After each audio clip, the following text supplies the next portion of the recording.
હાય everyone, happy happy Rakshabandhan. Rakshabandhan.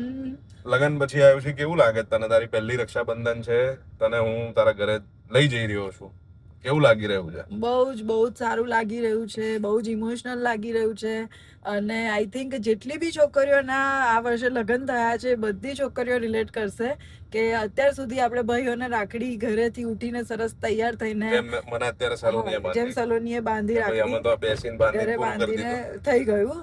પણ આ રક્ષાબંધન બહુ સ્પેશિયલ અને બહુ અલગ છે, કારણ કે હું મારા ઘરે જઈ રહી છું. આગલા દિવસથી પ્લાનિંગ કર્યું અને બહુ જ ઇમોશનલ ફીલ થાય છે. પણ બધી છોકરીઓના જીવનમાં આ ટાઈમ આવે જ છે કે ભાઈઓ માટે આ સ્પેશિયલ જે દિવસ હોય એના માટે સ્પેશિયલ ટાઈમ કાઢીને રાખડી બાંધવા જઈએ, સમય એકબીજાને આપીએ. So that is very special moment અને બહુ ઇમોશનલ ફીલ કરતી હતી હું. તો મને થયું કે ચલો હું તમારી જોડે પણ શેર કરું કે કોણ કોણ નવા લગ્ન થયા છે. બધી છોકરીઓ રિલેટ કરશે અને એ લોકો પણ કમેન્ટ કરજો કે કોણ શું ફીલ કરી રહ્યું છે, કે જેમને લગ્ન પછી જ્યારે એમની પહેલી રક્ષાબંધન હતી ત્યારે એમને કેવું ફીલ થયું હતું.